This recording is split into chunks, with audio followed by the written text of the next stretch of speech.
Assalamualaikum warahmatullahi wabarakatuh.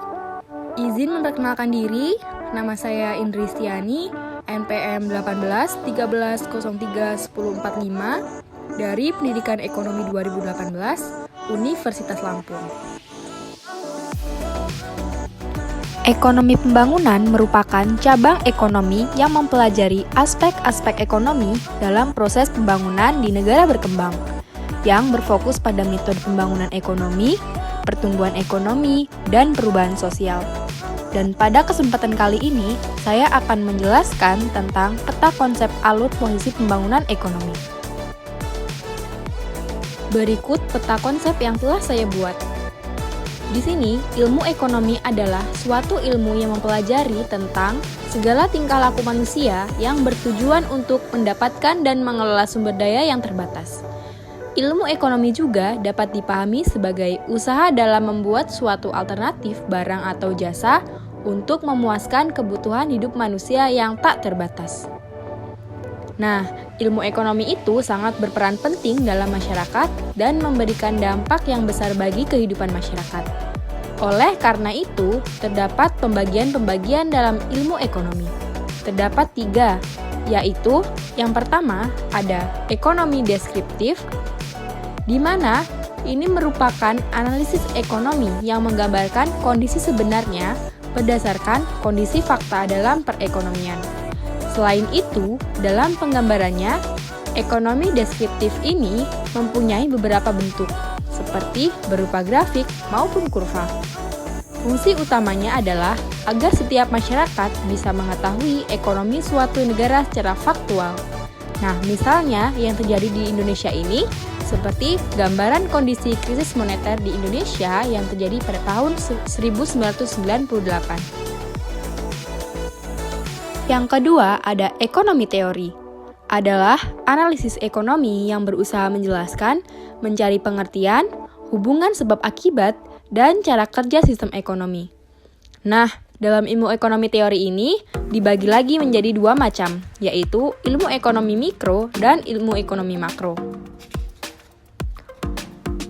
Yang pertama ada ekonomi mikro, di mana ekonomi mikro ini sebagai suatu ilmu yang mempelajari perilaku produsen dan konsumen. Ekonomi mikro ini sangat berperan dalam memprediksi hingga merancang strategi suatu perusahaan ke depannya.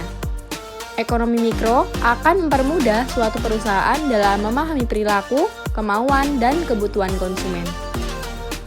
Ruang lingkup ekonomi mikro ini mempelajari seputar hal-hal yang melingkupi perilaku konsumen dan pasar di sektor individu atau perusahaan. Konsumen dan produsen sendiri merupakan individu pada setiap rumah tangga, organisasi, masyarakat, dan perusahaan. Dalam ekonomi mikro ini ada 3 cabang, yaitu teori harga, di mana teori harga ini menjelaskan tentang harga keseimbangan antara penjual dan pembeli, di mana keduanya melakukan proses tawar-menawar hingga tercapai suatu kesepakatan pada tingkat harga tertentu. Teori produksi, di mana teori produksi ini juga digunakan sebagai dasar dalam menganalisis tingkat dan biaya yang dibutuhkan dari suatu proses produksi. Dan yang terakhir ada teori distribusi, di mana teori ini dilakukan dengan tujuan menganalisis upah tenaga kerja, keuntungan, serta besarnya bunga yang harus dibayarkan kepada para pemilik modal. Lalu untuk ekonomi makro adalah ilmu yang mempelajari tentang keseluruhan perilaku ekonomi yang berkaitan dengan penggunaan faktor produksi yang tersedia secara efisien. Dan tujuan ekonomi makro ini mencapai kemakmuran masyarakat yang maksimal. Ekonomi makro disebut juga sebagai teori pendapatan karena inti ekonomi makro adalah penentuan tingkat kegiatan ekonomi yang diukur dengan pendapatan. Pembagian yang ketiga adalah ilmu ekonomi terapan. Secara tingkat, dapat diartikan sebagai ilmu ini berkaitan dengan analisis ekonomi teori untuk merumuskan kebijakan-kebijakan dan pedoman yang tepat untuk menangani masalah ekonomi tertentu. Jadi, ilmu ekonomi terapan ini lebih bersifat praktis dengan menerapkan pengertian ekonomi pada bidang-bidang atau masalah-masalah tertentu.